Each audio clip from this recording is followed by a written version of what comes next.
an open government partnership framework, we'll be looking at what we as practitioners get to do every day and get insights from great people in this room. My name is James Muraguri. I'm the founder and CEO at the Institute of Public Finance, which is a non-profit think tank that works to generate credible evidence in the public finance ecosystem for policy and action. The session today comes at a crucial time as we collectively strive for sustainable fiscal management across the world. We recognize that citizen engagement in the budget process is not merely a desirable element, but a fundamental pillar of promoting transparency, accountability, and ultimately sustainable budgets. And sustainable budgets lead to quality in life. Service delivery is achieved. With OGP framework, we have the opportunity to study and implement new innovative approaches that ensure public participation remains at the core of budget allocations, including those related to debt. Today, we are going to have a great session this afternoon. And we aim to achieve 3 significant objectives. 1, we aim to define and share new approaches for further enhancing fiscal transparency, government accountability, and civil society advocacy regarding budgets, sustainability, and service delivery. Secondly, we want to deepen our understanding of the interplay between budget decision-making, public debt, and service delivery. Finally, through discussions, we hope to highlight successful participatory budgeting practices and promote regional solidarity for fiscal transparency. To achieve these objectives, we will have an interactive session. And we will begin with a panel discussion of incredible persons who've worked in this field and practitioners. And then we'll be followed by a plenary session to encourage broader participation and discuss practical solutions with all the participants. I know it's been 3 days or 4 days since we've been in this town, and we are excited that ultimately there will be something to give after this session. I think on Tuesday we had the civil society session, and we will have an outcome statement that will be released, and all this contributes to the ultimate communication that comes from this convening. For the time we have now, allow me to introduce my esteemed panelists who have extensive experience and endeavoring opinions on fiscal openness and citizen engagement. First, I have the pleasure of introducing Dr. Abraham Rugo Muriu.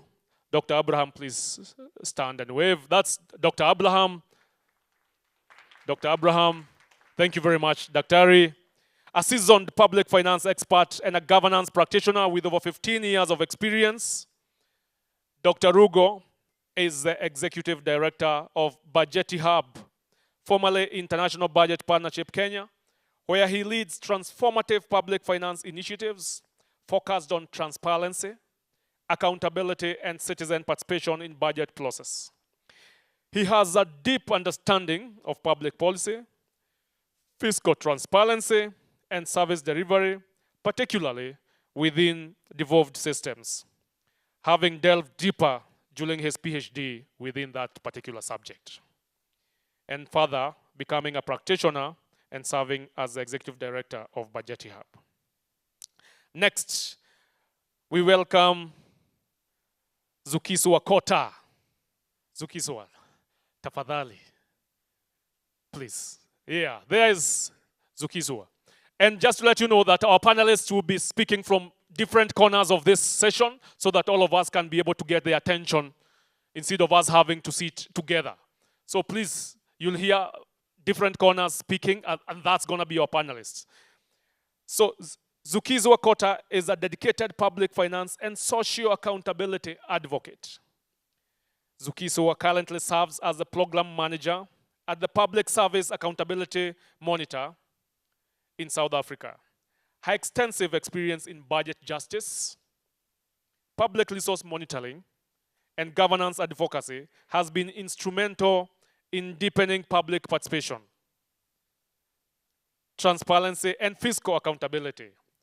She has also played a key role in engaging with the South African National Treasury on open governance and budget process.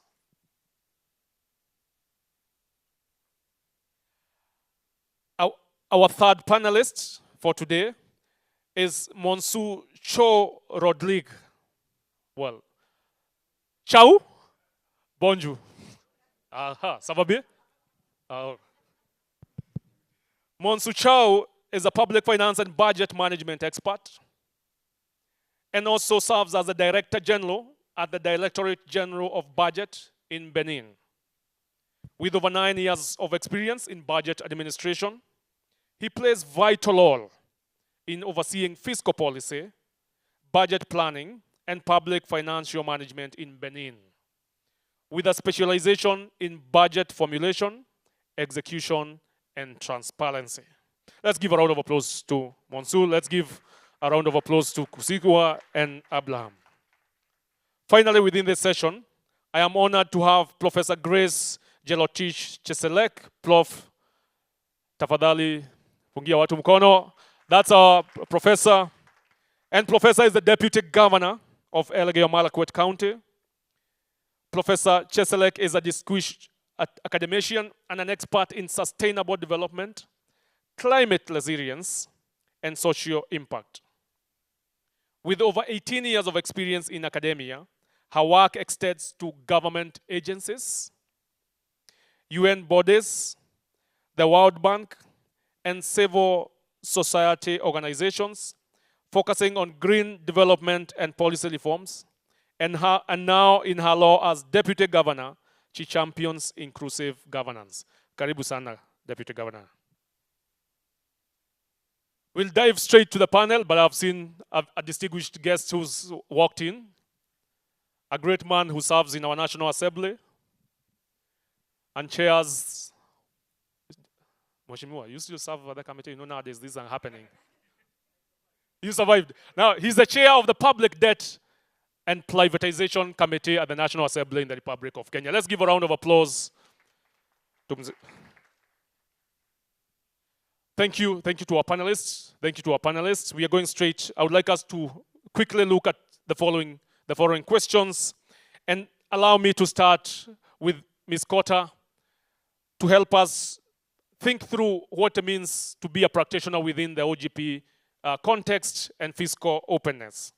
Drawing on your experience at SAM, which is a public service accountability monitor in South Africa, and having engaged extensively with OGP, what insights can you offer on how best civil society groups can advance more participatory and sustainable budgets?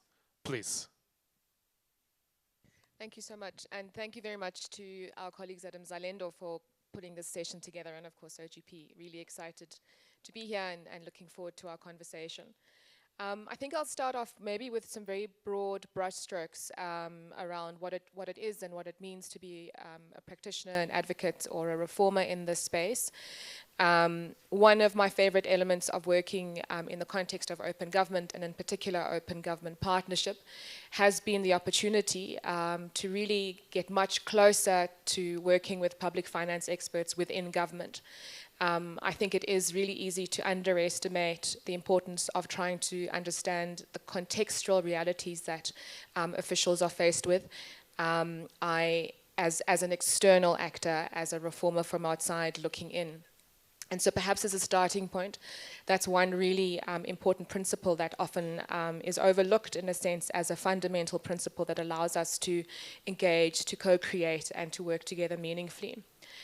I think what I also want to say over the course of today really is just to put this disclaimer forward, is that I am keen to also reflect on some of the elements that have been challenging and some of the elements that perhaps we can learn from going forward. And as far as saying, right, there is openness, there is a willingness, but what happens when we get stuck? What happens when the context becomes very difficult and the mud becomes thick and we are challenged in terms of moving forward and seeing reform in meaningful ways? But for now, I would say that's what I'd really like to highlight, is the real opportunity to understand what it is on both sides of the equation. And by that same light, I found it really valuable to be able to speak to reformers and those who need to be convinced of the need for reform in certain contexts within government, and for them to see what it means to look outside and to see civic actors' realities as well. So I think I'll maybe for now stop there before getting into perhaps some greater detail around what are some of the contextual issues that we faced, what are some of the challenges, and in a sense, what are we learning and what we'd like to share. Thank you very much, Kota. And allow me to, in the same context, I know, Dr. Abraham, you've been involved in various national action plans in Kenya within the OGP context. But we'd be happy to hear more of your experience as a practitioner. And based on your experience at Bajeti Hub, what are the key challenges and opportunities that you see in enhancing fiscal transparency and citizen participation? Thank you very much. And I really appreciate this afternoon conversation. Thank you to Mzalendo Trust for putting this together. Thank you, all colleagues. I think, especially looking at the current times, I see a couple of things that are challenges but also provide opportunities. But let me start with perhaps the more obvious one, is that we are in a season where there is too much credible information, but that is countered by tone-deaf reaction from government offices. And I say that because for the context of Kenya, just a couple of 10 years ago, you actually finding public information on budgets, on sector allocations, on debt was actually a big task. Today, if just on your phones you went to treasury.go.ke or parliament.go.ke, you will actually find the latest document on what is being discussed, whether it is on budget policy statement. You go to the OAG, the Auditor General's platform. So that's one big challenge, because what that does is it creates a sense of apathy of the question of why should I then participate? If there's a lot of credible evidence in terms of what are the service gaps, and by the way, it's also important to clarify that we are not just talking about credible evidence about misuse and lack of prudence in use of public services, but it's also credible evidence in service gaps. Let me use an example. For instance, in a case like Kenya, you have evidence that about 4 out of every 10 people are income poor. In other words, they cannot be able to afford basic, basic commodities and basic food and the like. But then when you look at the kind of interventions that you are putting in place, whether it's in education, whether it's in healthcare, you don't seem to be seeing matching interventions that help those people come out of poverty. As to, I think the most ridiculous was yesterday, where you have people who are in a drought-stricken area. They don't have food, but you're saying they must first register for social health insurance before you give them food. In other words, they have to come with that card. So, you have credible evidence, but then it's not. But the second challenge, which for me I think is critical to talk about, and I see it also as a great opportunity, is that the government officials who are reformers, who are doing the right thing, there seems just to be something stuck of how to get them out to speak more. The headlines you see, yet when you meet them in their private spaces, they are doing a lot of credible and interesting work that actually supports fiscal openness. I know people who are spending, lots of hours trying to make sure that, public information, information is made public, the citizens are participating, and the like. And I see an opportunity there because societies are driven to progress by hope. And hope is in seeing that actually there are people who do the right thing. We've spent a lot of time talking about integrity. There are actually officials who are of integrity, who are doing the right thing, who are spending public resources, who are safeguarding public resources. But that's not what you see in the headlines. What you see in the headlines is all those who are stealing and messing things up. The third point that I want to speak about right now is that we also have the Internet of Things and AI. It's almost being seen as a challenge, especially when you combine it with social media and Gen Zs, the digital natives, as we call them. And we don't seem to have transitioned public participation, access to information, access to fiscal openness to that platform, particularly in how we access inputs, what we call public participation, where citizens speak about their needs and the right, but also how we process. How do we use AI to process all these? The big question has been, for instance, that government officials put out a public call for people to participate, they get 2,000 memorandums, and they don't know how to process them. Now you have technology that can help you process those 2,000 memorandums, written memorandums, and that's where my, yes, now you know that the village sometimes never leaves you. Synthesize that information and then be able to provide public feedback almost on real time. And I feel like we have not utilized technology, AI particularly, and very digital savvy people. Because perhaps we are still stuck to these things must come prepared into a memo and then processed in physical documents and people must meet in a physical place. I think that's a huge opportunity that I see. The last one is the place of capacity to analyze. I see that as still a challenge that we know very well, even when we talk about public participation, not everybody wakes up in the morning wondering what is the size of Kenya's debt. People wake up in the morning to go to work, they wake up in the morning to go and fend for their families. But we still have not put in, we at Bajeti Hub have tried, and together with partners in this room, to train as many people as possible. But still the whole area of public finance, of public service delivery is still not seen as an area of profession outside government, as an area where people can actually build skills that then provide, because when you think about the think tanks around, you can almost count them. Almost in every country, you can count with one hand. How many think tanks are deliberately spending their time, to analyze. When you think about academia, how much of that actually finds its way? I see that right now as a challenge, but it's also a huge opportunity. Because where our countries have reached in terms of development, you have space to be thinking about the developmental needs of the now, which are very different. And the very last point, the youth bulge. I see that we talk about digital natives, and yesterday I was in a space where I asked, what is the mean age? Anybody knows the mean age of Africa? It's 19, 19. How many of you are below 19? For the 30th time. The truth of the matter is that we actually have a youth bulge. It is seen as a challenge. When you listen to conversations around Gen Zs in Zimbabwe, in Kenya, in Zambia, in Nigeria, Nigerians chickened out too soon. They are seen as a problem to be managed, not as a potential to be engaged. And that is, as much as we see it, government officials see it as a challenge, yet it's a huge opportunity because they not only know their problems, their issues, and I say they because I am also not in that age group, I wish I was still there, but they also know what are the solutions in their day. I think I stop there. Thank you. Thank you very much. You've mentioned You've mentioned Nigeria, and Nigeria chickened too soon. So, Michael Semiye, where is Michael? Michael Semiye is here from Nigeria. So, and he's one of our panelists. So I'll give him an opportunity for a rejoinder on whether that happened. So, Michael, you're most welcome. We'll be hearing from you in a minute. And thank you very much, Dr. Abraham. When you think about fiscal openness, we must always, it goes hand in hand strongly with participation. And that has been, spoken strongly. Now, the Open Budget Survey 2023, the global average for public participation was 15 out of 100. That's participation.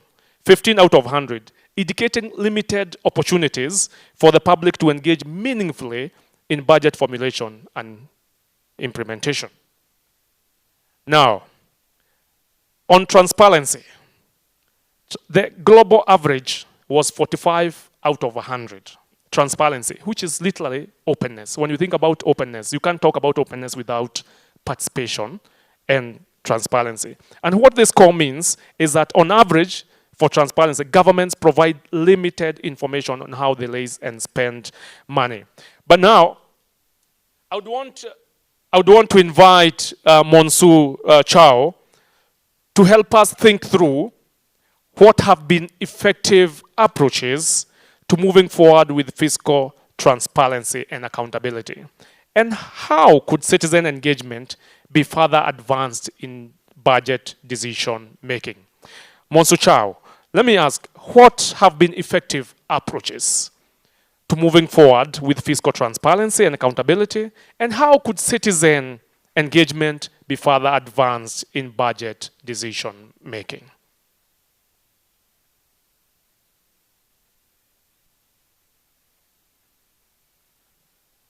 Can move to French.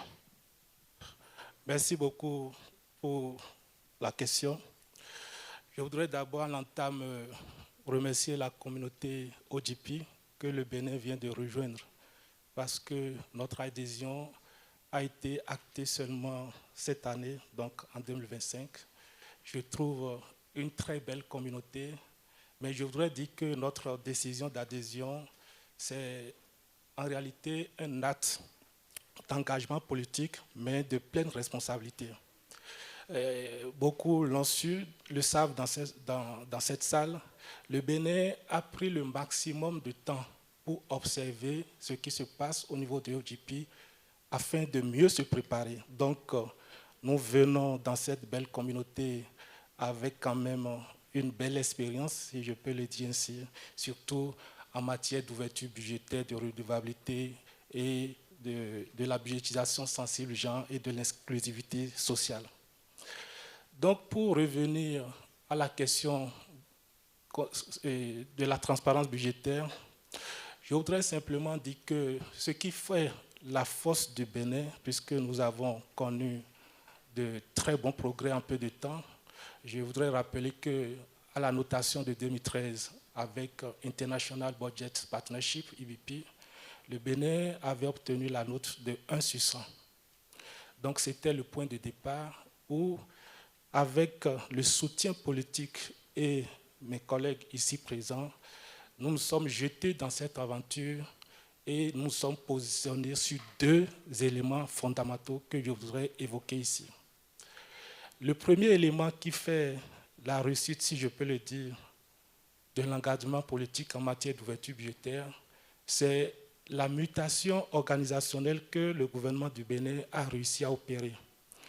Donc, dans notre administration, dans notre architecture administrative, le gouvernement, en 2017, a mis en place une unité qui coordonne tout l'écosystème transparence, participation et redevabilité. Donc, il s'agit d'une direction, sous-direction qui a la direction générale du budget, que nous avons dénommé pôle budgétaire.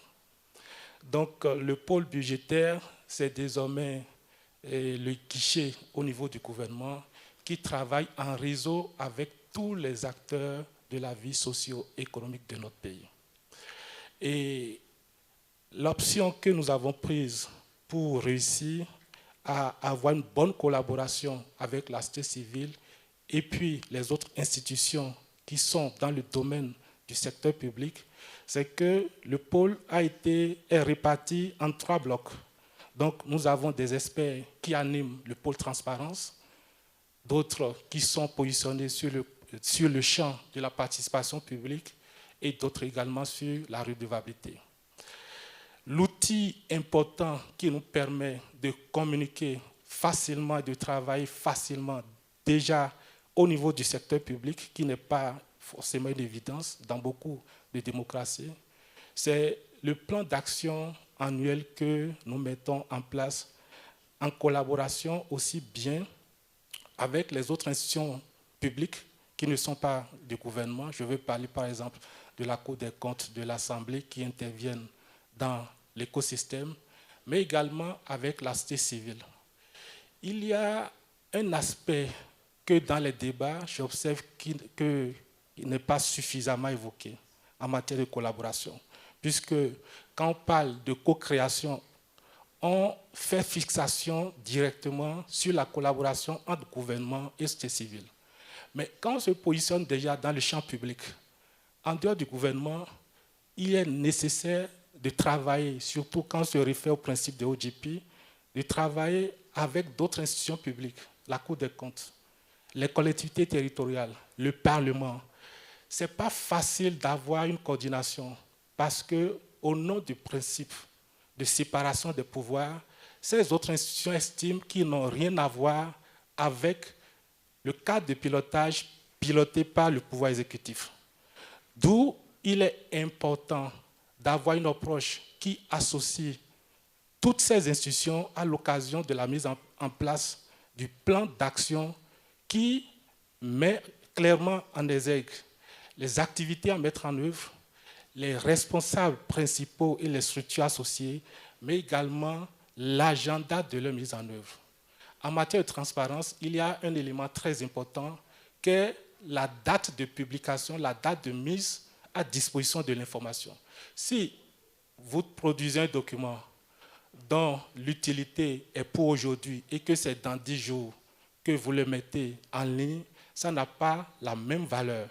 D'où l'importance d'engager tous les acteurs déjà publics, en dehors bien sûr de la société civile, de les engager chacun sur un agenda donné, ce qui fait qu'au finish, on a forcément de très bons résultats. Donc ça, c'est le premier élément qui fait quand même observer aujourd'hui les progrès que nous réalisons dans notre pays. Le deuxième élément se focalise principalement sur le mode de collaboration entre le gouvernement et la société civile. Qu'est-ce que nous avons fait? Nous avons profité de l'ère de la réforme budgétaire où désormais les États élaborent des budgets programmes pour réformer le cadre légal, le cadre législatif, j'allais dire, et réglementaire, en introduisant dans les étapes de discussion budgétaire des espaces pour la société civile. Aujourd'hui, quand vous prenez le décret qui organise le calendrier, l'agenda budgétaire dans notre pays, nous avons 17 étapes de discussion. Mais sur les 17 étapes, le gouvernement du Bénin offre 15 sur les 17 étapes pour pouvoir interagir avec la société civile. Et quand nous parlons de société civile, il y a le secteur privé, mais derrière, il y a aussi les groupes qui ne sont pas formellement constitués. Donc aujourd'hui, nous avons un cadre qui favorise la collaboration et qui favorise l'interaction entre gouvernement et la société civile. Je ne vais pas théoriser sur ce que nous faisons dans les discussions, mais je vais donner quelques résultats probants que nous avons obtenus à travers l'approche de collaboration gouvernement, société civile, pour montrer qu'aujourd'hui, les gouvernements centraux ont intérêt véritablement à associer la société civile à la formulation, mais également à la mise en œuvre des politiques publiques. Le premier exemple que je voudrais évoquer, c'est un indicateur qui concerne les élèves au niveau de l'enseignement de base. Dans le cadre de performance du ministère des enseignements de base, on était en 2021, il y a un indicateur clé du ministère. Et cet indicateur est intitulé « Un manuel scolaire de français et de mathématiques pour chaque enfant de CI et de CP ». Un manuel de français et de mathématiques pour chaque enfant de CI et de CP. En 2025, nous avions fini d'échanger avec le ministère en charge des enseignements maternels et primaires dans le cadre de la validation des indicateurs. Mais on en était là, puisque dans le document de performance du ministère qui nous est présenté, quand je dis nous, c'est la direction générale du budget, il était clairement indiqué que la cible pour l'année à venir était déjà de 100%. Cela suppose que derrière, on a suffisamment de crédits budgétaires pour réaliser les 100%. On en était là quand, dans le cadre de la collaboration que nous avons avec la société civile, il y a deux d'entre elles, je vais parler de Social Watch et de Alcré, qui nous ont adressé un rapport conjoint pour dénoncer la non-disponibilité de manuels dans les écoles du Bénin, notamment dans la région du nord du pays. Donc, ça a été une alerte. Et quand on a interpellé les responsables de ce ministère, on s'est rendu compte que, au fait, les responsables au niveau national n'avaient pas forcément les bonnes informations qui remontaient de la base. Donc, au niveau de la base, apparemment, les statistiques qui ont été communiquées au niveau du ministère central, ces statistiques étaient biaisées. Donc, or, ce sont ces statistiques qui sont présentées dans le système financier pour lever des ressources. Ce qui a fait que nous avons dû retravailler avec le ministère des Enseignements maternels et primaires pour réajuster le cadre de dépenses pour l'année de la loi de finances concernée. Donc, en lieu et place des 258 millions qui étaient prévus pour approvisionner le stock de manuels au profit des écoles, quand nous avons refait l'évaluation sur la base maintenant des données réelles, le budget est parti à 1 milliard. Donc, il a suffi que la société civile nous engage, nous alerte pour qu'on puisse interpeller ce ministère qui fait partie du même gouvernement, mais qui, au départ, n'avait pas communiqué les bonnes informations. Donc, c'est pour dire quoi? C'est pour dire que la bonne collaboration avec la société civile, c'est également un instrument de suivi budgétaire, mais un instrument qui aide à destiner les crédits, les ressources de l'État aux besoins prioritaires des populations. Donc ça, c'est un exemple que... Is OK? OK. Je veux donner un second exemple également qui s'inscrit dans le secteur social. Ça concerne la santé communautaire à la base. L'État du Bénin avait signé une convention avec certains partenaires techniques pour recruter des agents que nous qualifions de relais communautaires, c'est-à-dire des agents qui ont un niveau minimum de soins à prodiguer aux populations de base, qui ont été recrutés surtout dans les zones où la couverture sanitaire ne correspondait pas forcément aux normes définies par le gouvernement et l'OMS. Pour ceux qui maîtrisent un peu le secteur de la santé, par exemple, dans les pays comme le nôtre, le ratio de couverture, c'est 1 pour 1000 habitants, un médecin pour 1000 habitants. Mais il n'est pas évident que dans toutes les régions du Bénin, par exemple, ce ratio soit respecté. Donc, avec le soutien financier des partenaires techniques, le ministère de la Santé avait recruté des agents qui avaient la compétence d'aller dans les zones les plus reculées pour apporter quand même des premiers soins aux femmes enceintes, mais également aux enfants de moins de 5 ans, dont, avant cette réforme, le taux de mortalité était le plus élevé dans le pays. Donc, au bout de 3 ans, avec cette expérience que nous avons eue, nous nous sommes rendus compte que le taux de mortalité maternelle a baissé de 10% et le taux de mortalité infantile a baissé de 15%. Il s'est fait qu'à l'issue des 3 ans de la Convention, le gouvernement central devait prendre maintenant le relais de financement.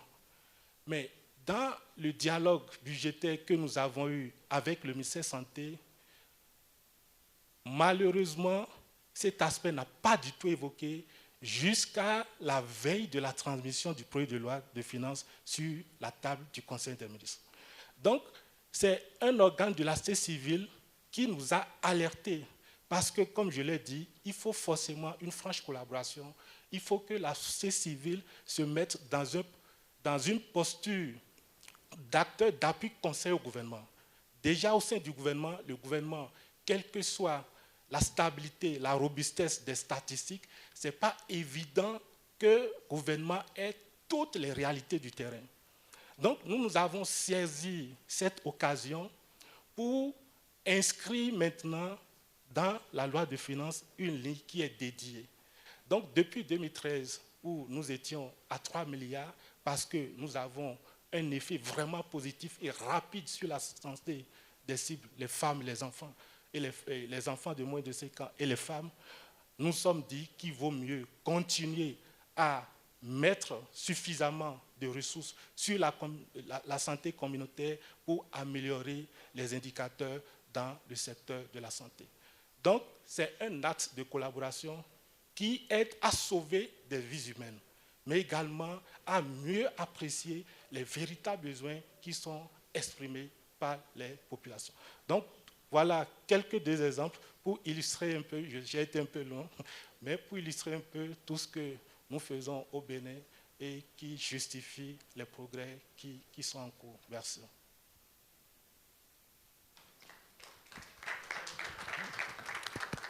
Thank you.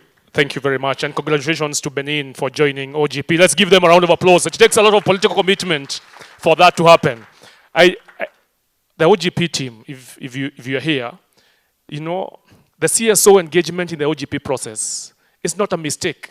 As we have had, the collaborations work between governments and civil society.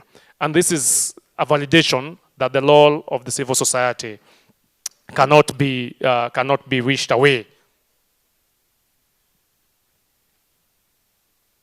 When Monsucho was speaking, he talked strongly about collaboration across government agencies and what it means, including political commitment, and having a one-stop shop for all stakeholders to engage in pursuing budget reforms, and a lot of savings realized because of that collaboration. Now, in our audience today, we have one of politicians in this country, a great man who serves and affiliated with the Jubilee Party in Kenya, representing Barabara constituency in the National Assembly. He was first elected in 2017 and secured the election in 2022. In March 2025, Honorable Shuli retained his position as the chairperson of the Public Debt and Privatization Committee in the National Assembly, a role he has held since the commencement of the 13th Parliament. Through his tenure, he has been instrumental in overseeing Kenya's public debt management and privatization process. He has led the committee in engaging with key institutions and stakeholders to scrutinize and enhance the country's fiscal strategy. I have one question for Honorable Chuli with regards to citizen engagement as part of the fiscal process. Getugo, please give a mic to Honorable Chuli as we move, because Monsu Chaou mentioned about parliamentary engagement, and I want to pick it and take straight to a serving politician to see what it means. In your role as the chair of the Public Debt and Privatization Committee, what has been the experience with regards to citizen engagement in the debt strategy for service delivery? Because the conversation with citizen engagement and fiscal openness is what's desired for service delivery to be effective. Please give us some quick insights.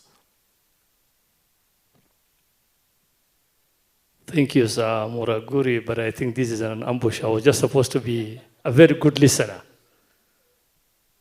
You are my panelist today. Thank you.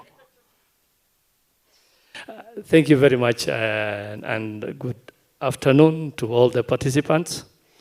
I'm glad to see you, Muraguri. I have seen my good friend Abraham and the Mzalendo boss here who harasses me at times.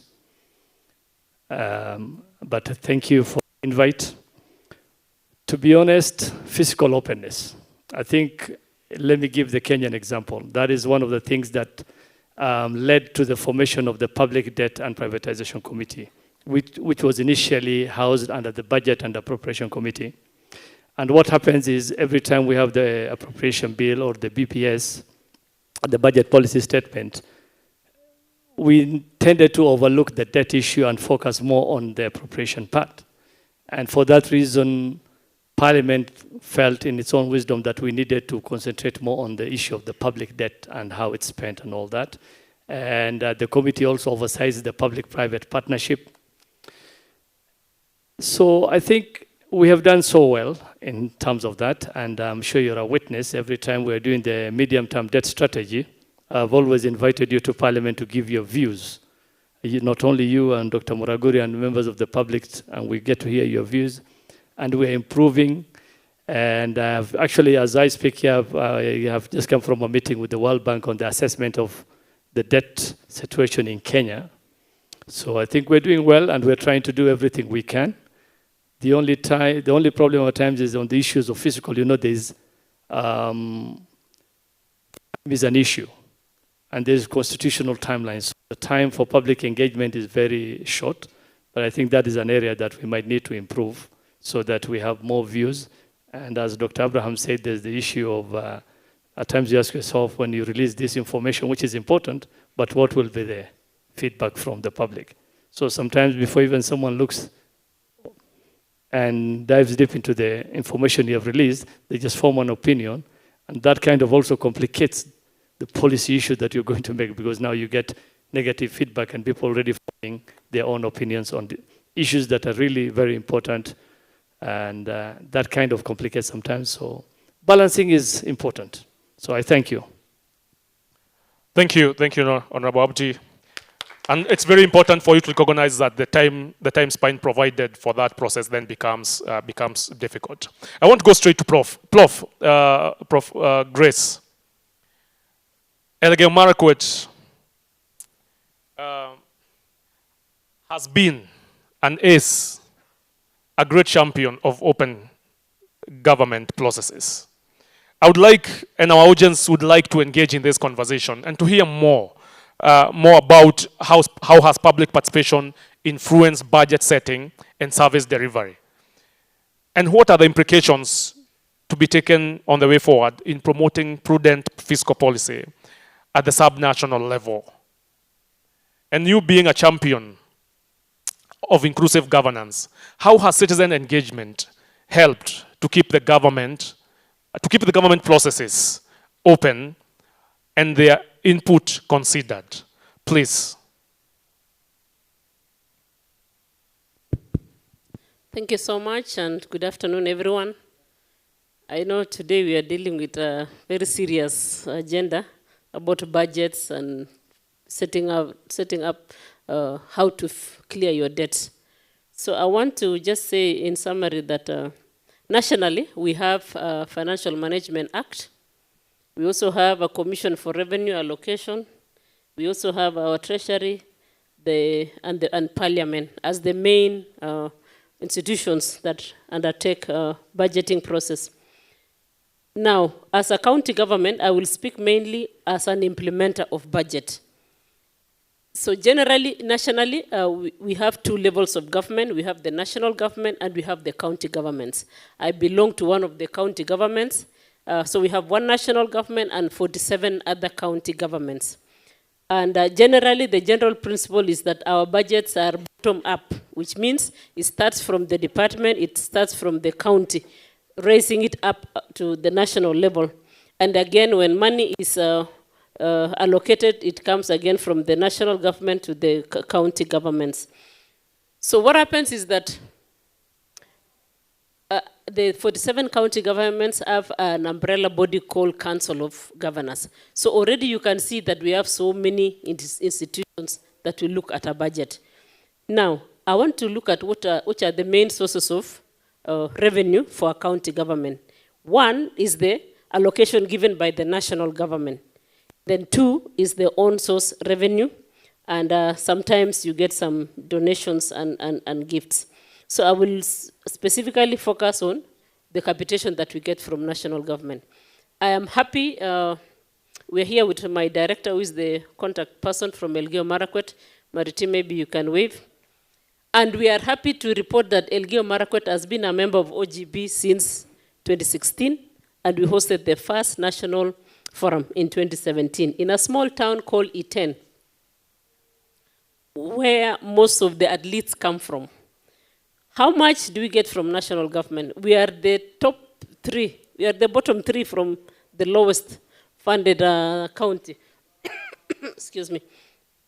So we get around 4.6 billion annually. The highest is the city of Nairobi, getting around 14 billion, and majority of the other counties get between 8 and 10. Now, with our little absorption, with our little capitation, from the initial point of view, and the fact that we have another act at the county that is referred to as Equalization Development Act 2016. So that has already embedded the issue of public participation and open budgets at that level of our county government. So what happens is that we have to generate the budgets by discussing with the people. And we go to the lowest level of governance, that is the ward level. So from our 20 wards, we'll then collect what are the likely budgets that they prefer for that financial year through a process called Annual Development Plan. Along with that, we have another document called County Integrated Development Plan, CIDP. So I just want to give you the background that in Kenya, the whole process is documented. And then later on, when we look at the challenges as to why are we not achieving this fiscal openness and even meeting the targets for our budgets and reducing on debts. So we have all the paperwork, the policy, the guidelines to guide all the way. Even timelines, which month, which date of the month that this budget should reach a certain office. So for us, after we finish our budget, we will submit to the National Treasury, and the National Treasury will compile, take it to Cabinet for approval, then later on the Minister will bring it to the National Assembly where Mheshimiwa is sitting, and I'm happy that he's here. Now, when it is finally approved, of course we have to, what do I call it? We have to discuss as counties to get that 15%, and Dr. Rugo will tell us whether, as at now, we have reached that 15%. It is 15% of the last audited accounts, and it could be like 3 years away. So we fight for that amount, and then the amount will be agreed on, and then now we receive our amount. Immediately we receive our amount, we again go back to involve the public to now again amend the budget. Remember, we had given a budget, a proposed budget. So now we'll amend that budget as per the amount of money that has been given. Again, taking much time going through these 20 wards, discussing with them. Then we'll have now an amended or an agreed budget that now goes to the National Treasury for now actual funding. Why are we the best practice? Is that as a result of the EDA 2016 Equalization Development Act, it has established ward development committees, which in that ward, every location is represented, has a member sitting in that ward. Now, for each project that is approved, it has a project management committee, again coming from the area where the project is allocated. Of course, it has the national government representation, it has the CSOs, it has the church or religious representation, and they all make sure that they are monitoring the project from the word go. What are the areas that are of interest here as for learning purposes? That one, the ward development committee and the project management committees have powers to receive the contractor doing the project. They have powers to monitor and evaluate the project, that it is done as by the bill of quantities. and they also have powers to approve and guide us that you can pay this project, it has been well done. So I think for now, those are the areas I wish to share with you. Thank you.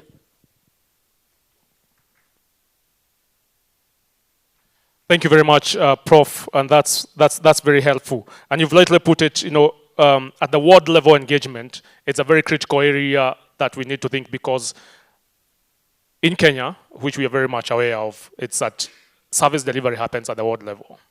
And so as you're asking Dr. Rugo to confirm whether we are getting the 15% allocation, so Dr. Rugo, you might want to go.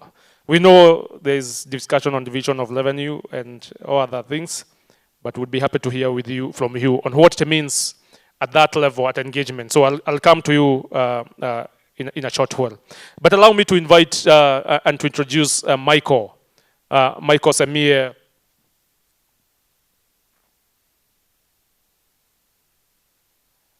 Michael Semiye is a social entrepreneur and advocate, and renowned for his dedication to grassroots mobilization and community development. He's the founder and executive director of the Dean Initiative, a non-governmental organization established in 2010 with a mission to amplify citizens' voices and promote sustainable social development projects across Nigeria.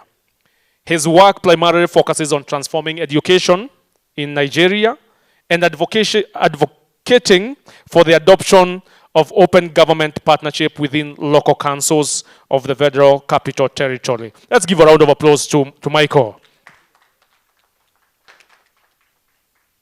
Michael, we would like you to share with us some insights on your work with OGP and communities in Nigeria.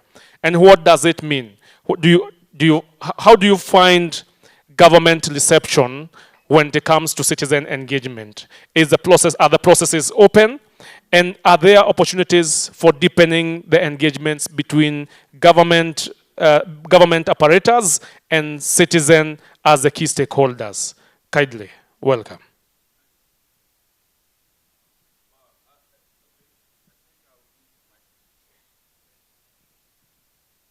Thank you so much. Greetings from Nigeria. I'm sure Nigeria is not a strange country to anybody here. I only hope it is for the good. So, from the work we do, I will just paint a very brief picture, and perhaps we will be able to draw some lessons.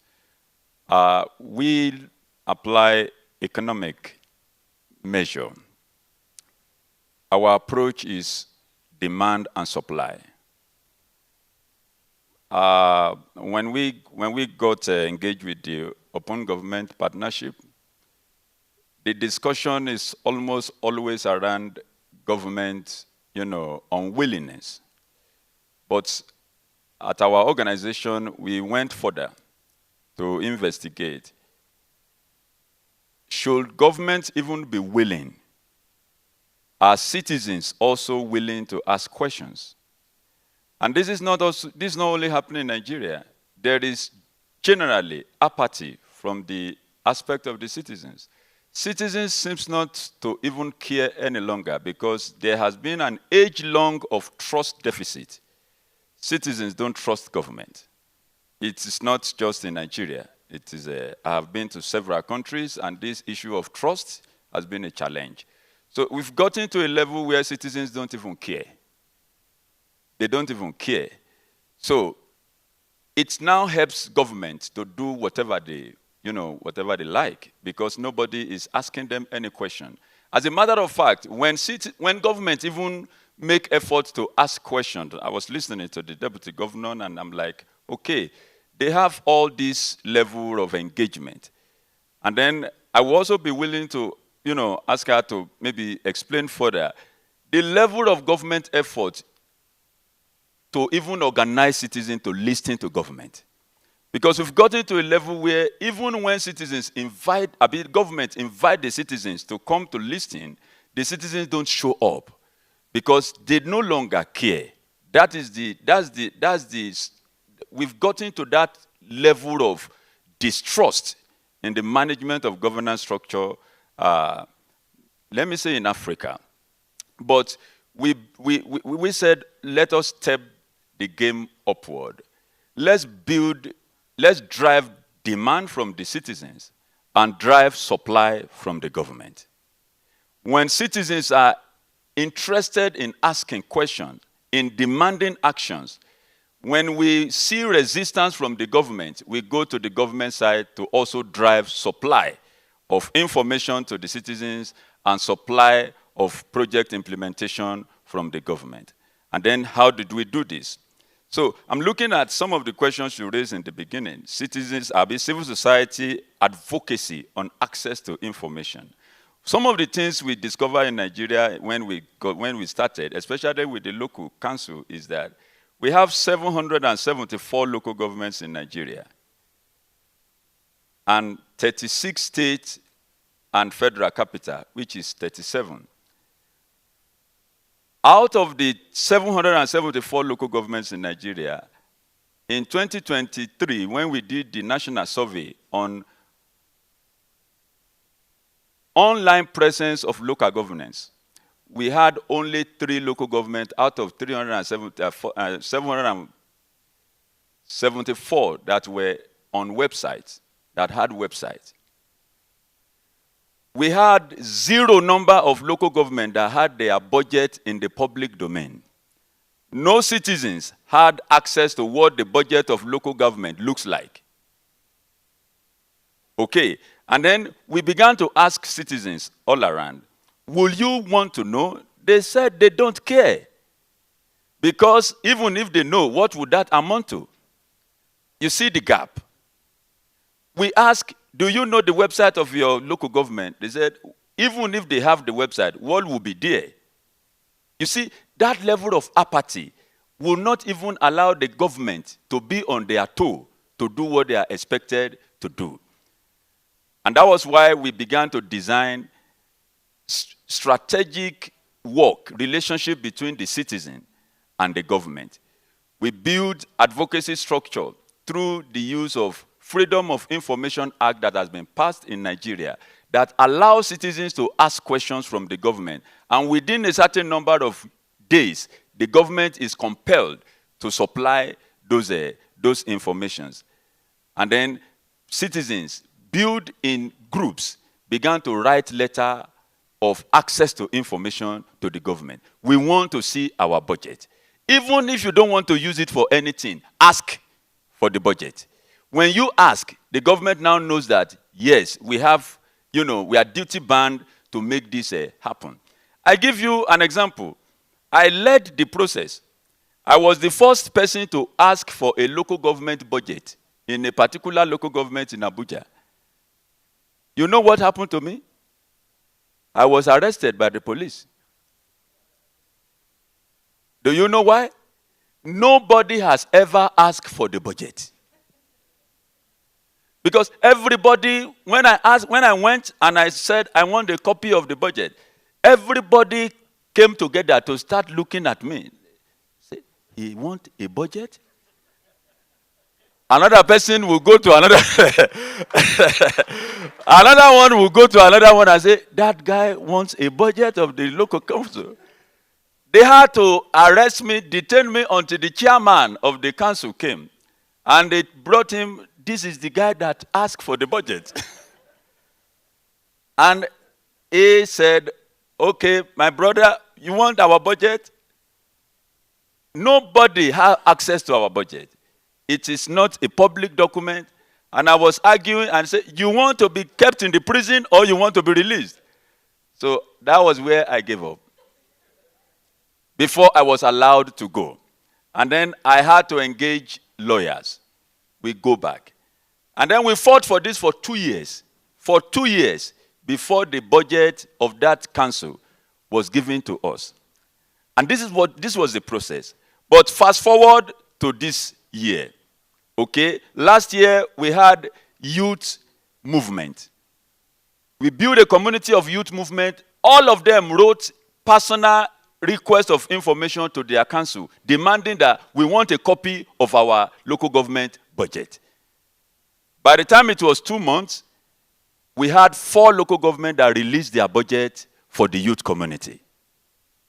this is the progress that can happen when you drive demand from the citizens. And you went back to the government, building their capacity to also respond positively when citizens have the courage to demand. So I hope as we continue to move further, we are able to build these alliances and build structures that deliver results. Thank you. Well out, Michael. It takes one citizen, just one citizen, to be arrested for the budget to be available. So you could be that citizen if it is not available. But of course, one thing I know, and courtesy of OGP, and I know my team is engaging with OGP, is that we have great government reformers within government who believe in openness, who believe in transparency and accountability. And I know because we're running out of time, I want to come straight to the government part of this panel and ask Monzo Chaou to give us two feasible mechanisms which would ensure that citizen voices are heard and reflected in the budget. What would you say are two things that citizens can do to ensure citizen voices are heard and reflected in the budget documents? And as you give us those two things, please also give us your final remarks. Thank you very much. Merci beaucoup pour la question. Donc, j'avais tantôt évoqué l'interaction que le gouvernement a avec la société civile, donc avec les citoyens. Et pour étayer cela, je vais donner quelques exemples de notre mode opératoire. Le gouvernement du Bénin a mis en place un outil d'information appelé Boost Pro, boussole qui fait progresser le budget, Boost Pro. Donc c'est un outil, un système informatique qui est connecté au site web de la Direction générale du budget, qui est en passe de devenir le site de référence pour toutes les questions budgétaires, financières, mais aussi pour la notation par les agences internationales financières. Donc avec l'outil Boost Pro, nous avons désormais la possibilité d'écouter sans que les citoyens se déplacent vers nous leurs préoccupations sur n'importe quel aspect du budget. Quand nous regardons les statistiques, nous notons que c'est surtout par rapport au rapport qui rend compte de l'exécution de la loi de finances, puisque c'est un rapport trimestriel.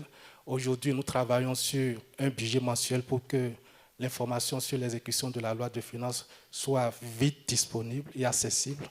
Donc, pour la plupart, les questions que nous recevons portent sur l'exécution du budget, donc les données que nous publions en termes d'exécution physique, puisque quand on met en place une infrastructure, c'est dans des milieux, donc il y a des citoyens qui suivent. Donc avec le contrôle citoyen qui émerge de plus en plus aujourd'hui, il y a des citoyens qui portent à notre connaissance que pour X ou Y projet, ce que le gouvernement central a affiché, par exemple, comme taux d'exécution physique, ne reflète pas forcément la réalité. Ce qui nous amène à interpeller les ministères sectoriels avec qui nous travaillons pour avoir les meilleures informations. Donc, on a une interaction favorisée aujourd'hui par un système d'information avec lequel nous parlons beaucoup plus facilement avec les citoyens où ils se trouvent, au Bénin ou ailleurs. Donc, ce même système est utilisé par les partenaires techniques au développement, par la société civile, en tout cas par tous les acteurs qui accompagnent le Bénin dans sa politique de développement. Un autre outil que nous avons mis en place cible la couche juvénile et les étudiants. Actuellement, là où je vous parle, même hier, j'ai travaillé sur la relecture du code de transparence de la gestion des fonds publics en République du Bénin. C'est un code dont la source est communautaire, puisque le Bénin fait partie de l'Union économique et monétaire ouest-africaine, qui établit des directives pour inspirer les règles et les principes de bonne gouvernance dans nos pays, dans nos États. Mais depuis que le Bénin a adhéré à OGP, nous nous sommes rendus compte qu'il y a certains principes promus par OGP qui ne figurent pas dans la directive communautaire. Donc, nous travaillons aujourd'hui à intégrer dans la mesure du possible les principes, tous les principes, les indicateurs de développement érigés comme principes de bonne gouvernance par OGP. Nous travaillons à les intégrer désormais dans le code de transparence qui est en relecture. Mais ce qui est important et que nous sommes en train de mettre dans ce code, c'est de légaliser désormais ce que nous appelons la mission d'alphabétisation budgétaire. C'est une innovation du gouvernement qui vise à préparer la jeunesse, la couche juvénile, les enfants qui sont à l'enseignement de base, sur un nouveau état d'esprit du respect des biens publics, donc des biens collectifs, mais également leur donner les moyens, depuis le bas âge, d'apprécier les politiques publiques et le budget de l'État. Nous avons expérimenté cette mission sur les 3 dernières années, mais nous notons un engouement de plus en plus prononcé, surtout du côté des enseignants qui volontairement sont allés nous voir pour nous proposer leur perspective afin de mettre en place des curricula qui vont intégrer désormais le système éducatif au niveau de l'enseignement de base. Parallèlement, nous travaillons avec les étudiants à travers des foires sur la transparence budgétaire où nous éditons des plaquettes sur toutes les actions du gouvernement en termes de prévision, en termes d'exécution dans les différents territoires. Et ça permet au ministère de l'économie et des finances d'engager, d'avoir des discussions directes avec les étudiants qui constituent l'avenir de demain de notre pays. Donc voilà quelques outils que je peux évoquer et qui permettent aujourd'hui au format de collaboration, de partage, d'échange au Bénin avec la société civile ou de façon plus large avec le public. Merci. Thank you very much, Monsu Chaou. Kota, I'm coming to you. I want to finish with the government section of this so that we can begin our virtual. So, Prof, I want to hear from you on the same, because Monsu Chaou has mentioned, has really presented. I really like the idea of the compass. It's a tool that keeps fiscal openness real. So it's not aesthetics only. So, Prof, what would you say, Elgeyo-Marakwet being a champion for open governance, what would be these feasible mechanisms that we can deploy for fiscal openness? How do we keep the system open? How do we ensure citizen feedback is well captured and neutralized and it's not cosmetic? I'm sure you know in Kenya, public participation is not cosmetic, because our bill 2024, the president had to throw it away. And now, even as we prepare 2025, we are all very careful to make sure that it goes through. So I want to say a few things that can happen. Number one is, because we have adopted a devolved system of government, we look forward to funding following functions. That all the functions that belong to county government move there and the finances to support. Because when a mandate belongs to county government and is being implemented by national government, it will not meet the requirement for that specific community, because it means the designing of that project is done at national government. So it should move to the county government, then we have projects designed at that level. It is my wish and our wish from Elgeyo-Marakwet that right now what we are fighting about and what governors are fighting with the county assemblies is about money moving to the ward level. And because the county assembly member is supposed to do legislative representation and oversight, then they are not supposed to implement projects directly. But the funding must move to that specific ward, and the executive can public participate with the locals identify the projects, and the county assembly, where the member of a county assembly is sitting, will come and oversight that project. The third one is capacity building for the ward development committees and the project management committees. And if this can be digitized so that it is easy to do it, it is very hectic, it is time consuming, and that leads to delay in terms of even budget absorption. But for our case, the process is tedious, it takes a longer time.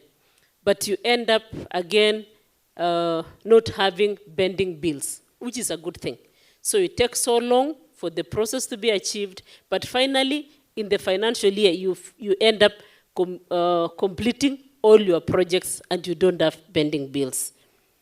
Lastly is that the act that is in the county government, each county government must have the Equalization Development Act for that county so that development then can get to every corner of that county. Thank you so much. Thank you very much, Prof. You mentioned about ward level citizen engagement, which is very important. And probably we might also add that it is important that beyond public participation, across, for fiscal openness to be more effective, there is need for allocation of resources for civic education, because public participation and civic education are two different things. And I would be happy to hear quickly as you make your closing remarks now, whether that is happening in Elgeyo-Marakwet. Yes, and my brother from Nigeria asked whether it is cosmetic or it is real. For us, it is real. Every ward, they know how much is coming to their ward, and they will budget up to the last cent. The only challenge we have, and these are now my closing remarks, too much public participation makes projects to be too minute. It becomes micro projects. Because I'm thinking of my village, I'm thinking of my location, I'm thinking of my ward. So right now, one of our challenges is we want to amend this EDA to allow for inter-ward, or what is normally called flagship projects. Then 3-4 wards can come together, put their money together, and do a bigger project that can create greater impact. Thank you so much. Thank you, Prof. But I know we'll come to visit you at Elgeyo-Marakwet. There is not too much participation when it comes to taxes.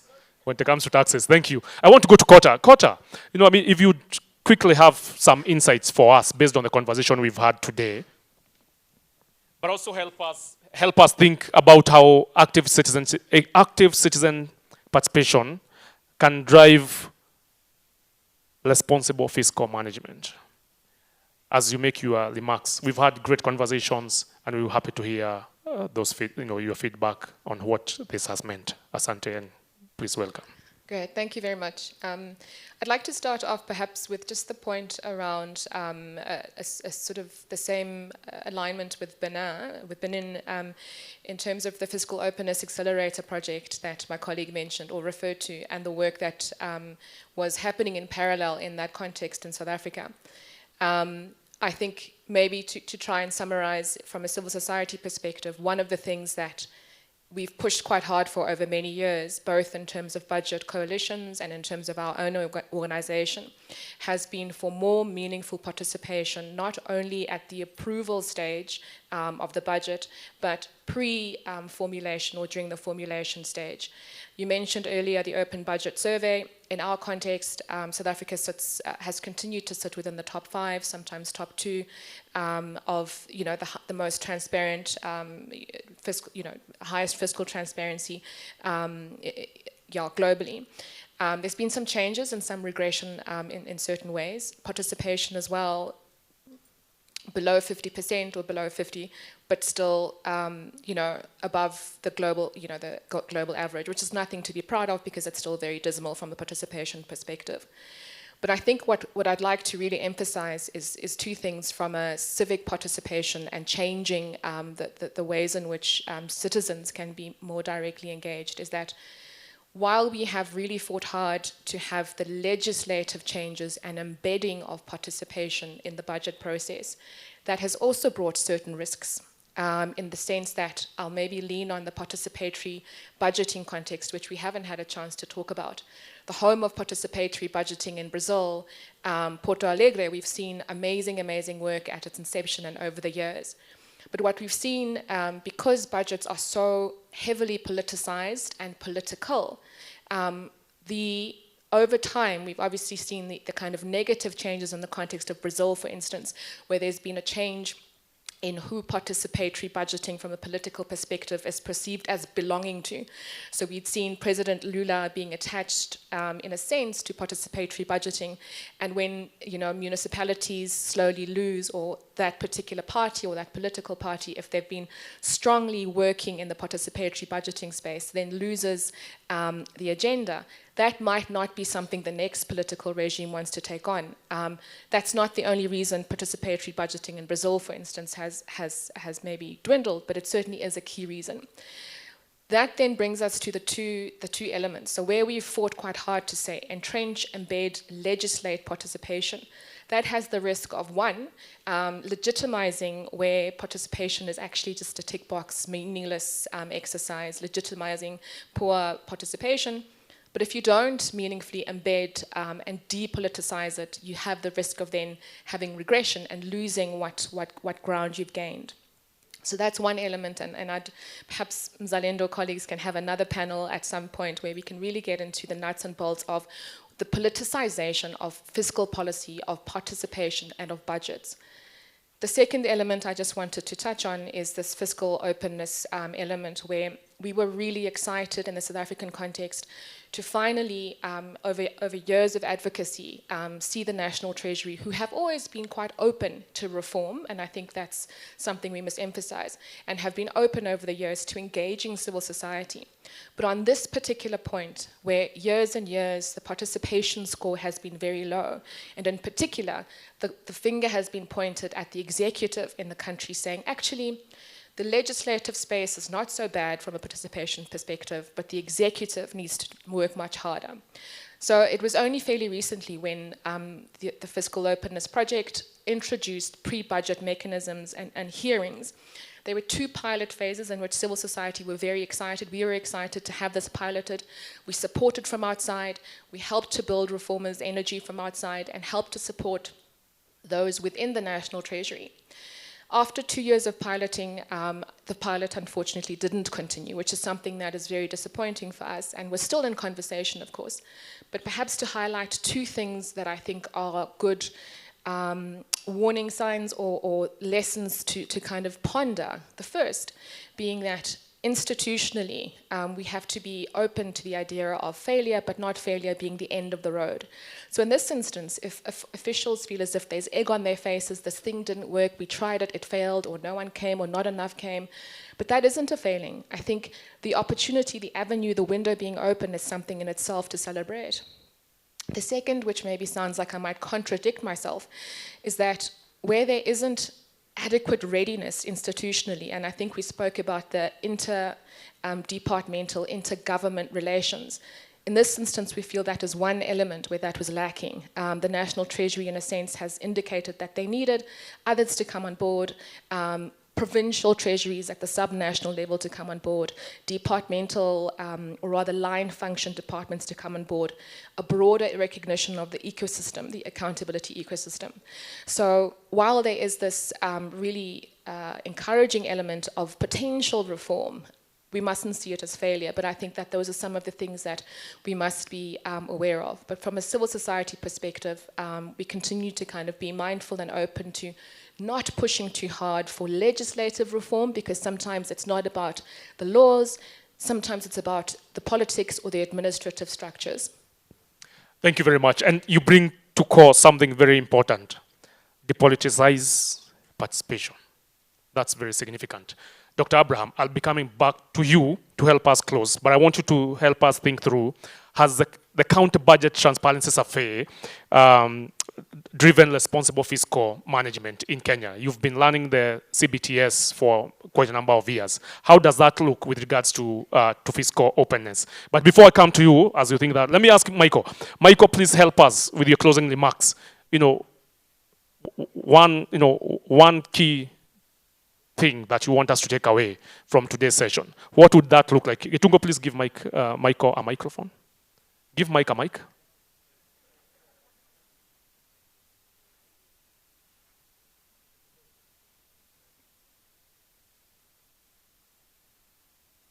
Thank you. So in our organization, we started something recently, moving from political will to capacity drive.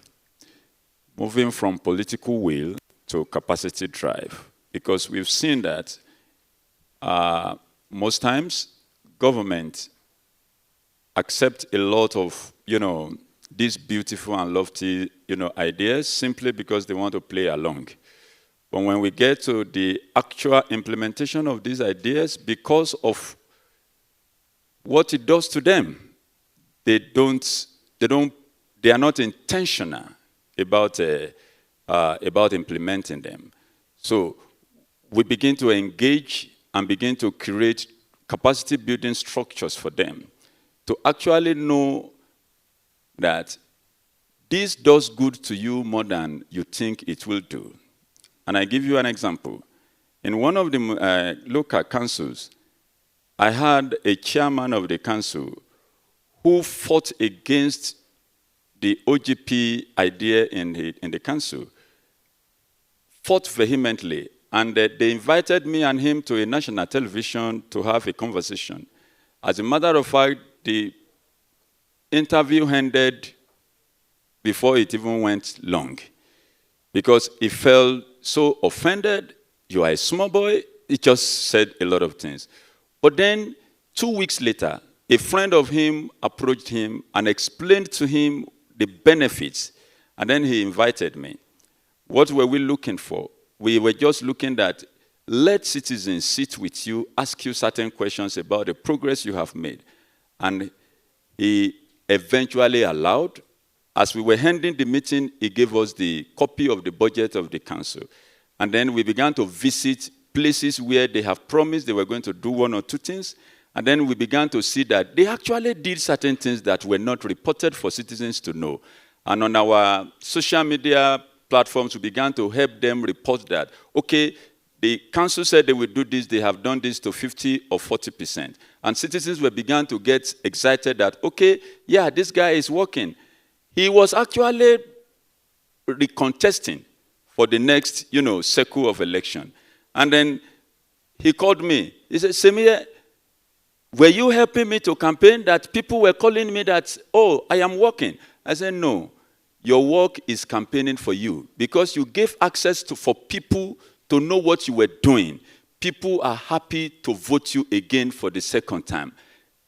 People in government sometimes don't know that opening up access to engagement, information, does more good to them than they think it does on the other, on the long run. So for me, moving on from here, let's see how we can begin to rebuild structural capacity for people in government to learn more about the benefit rather than how afraid they are in opening up. Thank you. Thank you very much, Michael. Essentially, that means, that says, access to information is an extra vote when you are campaigning. That's good. Dr. Abraham, please, if you'd speak more about fiscal openness, the county budget transparency survey in Kenya, which you've been conducting, and how that links up to responsible fiscal management, and as you make your closing remarks. Thank you very much. Thank you. Gladly, I'm not campaigning. So we, as Bajeti Hub, have been running the County Budget Transparency Survey, which basically assesses availability of budget information, public availability of budget information, including comprehensiveness. So we argue that it's not enough to have your budget out there. It is important that it be comprehensive. What kind of programs are you trying to achieve? What kind of objectives are you trying to achieve with this money? How detailed is that? Is it information that when I pick, I actually can make good use of it? We've seen tremendous improvements. The latest survey, that is of 2023, the 2024 is almost out. We were at 56%, which means that we have moved from 33 to 56%, so which means basically more than 50% of budget information for county governments, the 47 of them, is available publicly. But at the same time, the score on participation is just as bad as a national level, but better, much better, in the sense that there is better participation at that particular. What we are seeing is that, of course, being the fact that you are comparing County A with County B and County C and County D, it means that it has created some pressure within government. It's created action within government, but it's also created demand outside government. And the reason why it has created demand outside government is that the researchers who do this assessment are not consultants. These are budget practitioners. We call them budget facilitators. One is just in the room here, Violet. They actually are the ones who conduct that survey, and they live in those counties, and they are the ones pushing. But secondly, is because that information and the tool has ceased to be just a survey, but it's now becoming an advocacy tool. It's becoming a place for conversation, because when we look at the comprehensiveness of the documents, basically we are saying, if it is, when you are looking at the budget estimates, what must be within those budget estimates? And therefore the conversation between government and civil society players and citizens is this information actually available, in that sense? So it's really, that demand has been growing. I think one of the challenges that you still have is, which is related to what Prof asked me to say, is that we still don't have finances following functions to the extent that those functions are clear. So for instance, you have the Intergovernmental Technical Relations Committee. They have published which functions are going to be performed by the county government, and for the non-Kenyans, our Constitution, Schedule 4, actually provides which functions are performed by the national government and which functions are performed by the county government.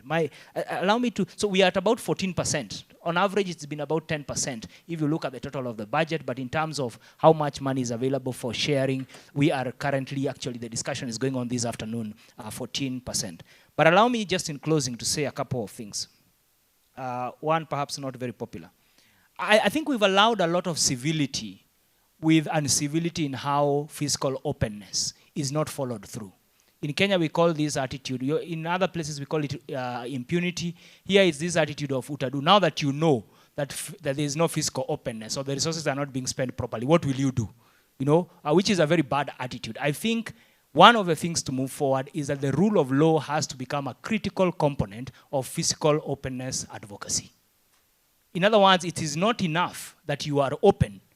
It must move to the next level, or for those who have not spent public resources properly, there must be a cost, because there's no cost currently. But secondly, for those government officials that we are saying have been doing the right thing, there needs to be a reward. Lastly, colleagues, this is not an intellectual conversation.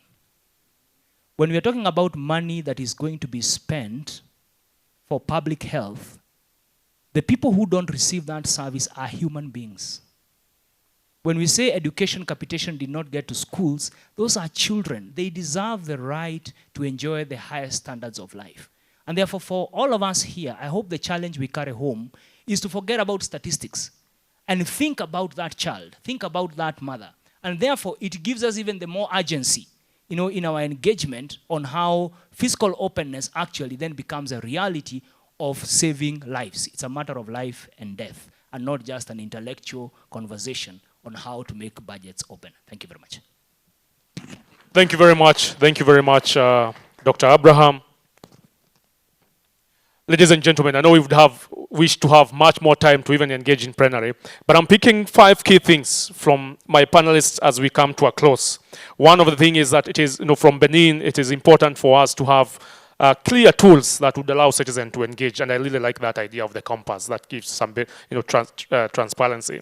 You also mentioned that budget literacy is extremely very important if we are to achieve fiscal openness. Of course, at the low level, ward level engagement for citizens, where service delivery happens, is extremely very important, and there is need to depoliticize participation. Of course, Michael reminded us that persistence is important for fiscal openness to be realized. And thank you, Dr. for reminding us that the rule of law must be functional in this conversation to succeed. Now, as we come to a close of this session, I will, what we're going to do forward is that these recommendations, and we've had our reporters taking notes on this, is that we'll share with you, and we'll work closely with you as partners and the OGP team to follow-up engagements to strengthen participatory budgeting initiatives. And we are happy and we are glad to encourage government actors to continue integrating participatory budgeting practices within the OGP commitments. I'm so glad that I got to participate and learn this session with you. Again, thank you to my panelists, Dr. Abraham Rugo. Let's give Dr. Abraham Rugo a round of applause. Thank you to Zukiswa Kota. Let's give her a round of applause. Monsu Chaou. Messi. Michael, thank you. Thank you very much. Professor, Prof. Grace, thank you very much. Asante sana. Semiye. Semiye missing, right? Is it right? Kogoi missing. And of course, Abdishuli, Honorable Member, National Assembly, thank you very much for your insights. And thank you very much. Thank you. Thank you very much. And my good friend from Gabi, thank you. Good to see you in the room. The journey towards fiscal openness and sustainable budgets through citizen engagement requires continuous commitment and collaboration. I hope this session has provided some valuable insights and inspiration for ongoing work as partners, as collaborators, and active actors in this space. And we look forward to the follow-up engagements and to the next OGP sessions. Thank you very much to Mzalendo team, the CEO, Executive Director Mzalendo, Carlo. Thank you very much, and your team led by Yetungo. This is the man behind this session who was working behind the scenes with me. Thank you very much. The guy who paid the bills from Mzalendo, Jeff, thank you very much. That's the guy, And Nas, thank you very much. And your colleagues, Michelle, I can't see anyone else from Mzalendo. Thank you very much. And we appreciate very much for learning this session with us. And to all of us, God bless you very much. And thank you once again. Asanteni sana.